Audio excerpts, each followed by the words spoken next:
Hi friends, welcome to Madhuravi vlog channel. இன்னைக்கு நம்ம இந்த வீடியோல என்ன பார்க்க போறோம் அப்படினு பாத்தீங்கன்னா ஒரு நான்வெஜ் ரெசிபி தான் நான் இன்னைக்கு உங்க கூட வந்து ஷேர் பண்ணிக்க போறேன். சோ நாட்டுக்கோழி வச்சு எப்படி டக்குன்னு ஒரு சிம்பிளா அண்ட் ரொம்ப டேஸ்டா ஒரு குழம்பு வைக்கலாம் அப்படினா இந்த வீடியோல நான் உங்க கூட வந்து ஷேர் பண்ணிக்க போறேன். சோ வீடியோ வந்து ஸ்கிப் பண்ணாம ஃபுல்லா பாருங்க. நம்ம சேனலை மறக்காம Subscribe பண்ணிக்கோங்க. சரி இப்போ வாங்க நம்ம வீடியோக்குள்ள போலாம்.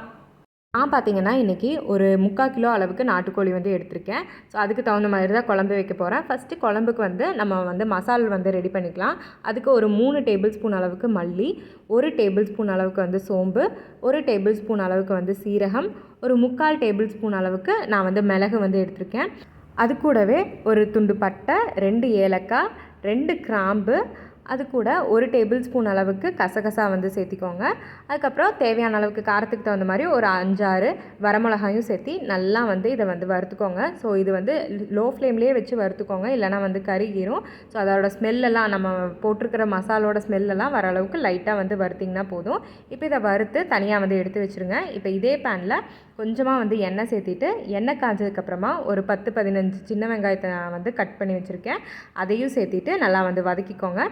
அது கூடவே ஒரு 6-7 பல் பூண்டையும் இது கூட வந்து சேர்த்திக்கோங்க. ஒரு விரல் சைஸ் இஞ்சியும் நல்லா குட்டி குட்டியாக வந்து கட் பண்ணி அதையும் சேர்த்திக்கோங்க. சேர்த்திட்டு நல்லா வந்து வதக்கி விடுங்க. நம்ம சேர்த்திருக்கிற வெங்காயம், பூண்டு, இந்த இஞ்சி இதோட பச்சை வாசனைலாம் லைட்டாக வந்து போகிற அளவுக்கு நல்லா வந்து வதக்கிக்கோங்க.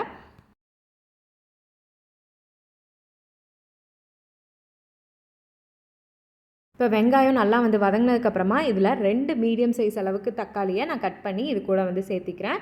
சேர்த்திட்டு அதையும் நல்லா வந்து வதக்கி விடுங்க. பார்த்திங்கன்னா வெங்காயம், தக்காளி அதெல்லாம் நல்லா வந்து மசிஞ்சு நல்லா குழஞ்சி வந்திருக்கு.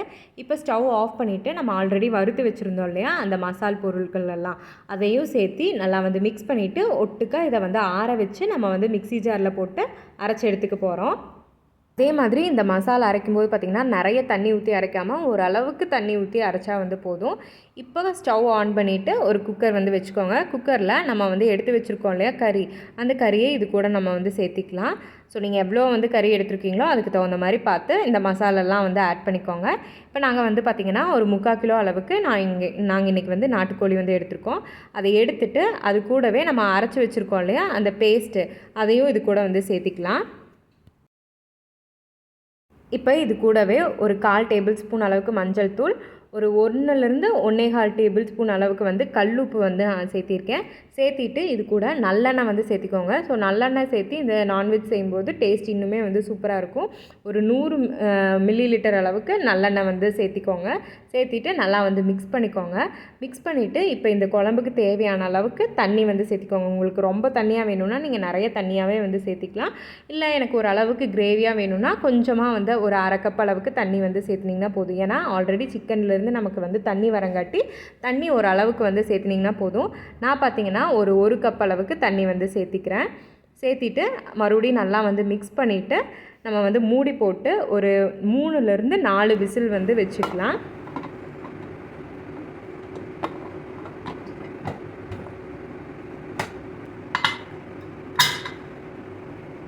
பார்த்திங்கன்னா ஒரு 4 விசில் போயிடுச்சு, ப்ரெஷரும் வந்து போயிடுச்சு. இப்போ வந்து குக்கர் ஓப்பன் பண்ணி பார்த்திங்கன்னா சூப்பராக வந்து குழம்பு வந்து ரெடியாக இருக்கும்.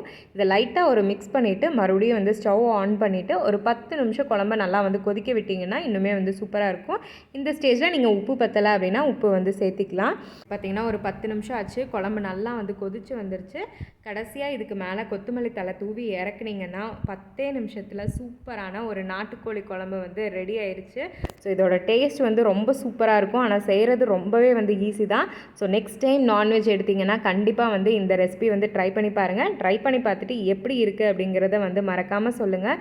ஸோ சப்பாத்தி, சாப்பாடு, பரோட்டா இந்த மாதிரி எல்லாத்துக்குமே வந்து சூப்பராக இருக்கும். கண்டிப்பாக வந்து ட்ரை பண்ணி பார்த்துட்டு எப்படி இருக்குன்னு சொல்லுங்கள்.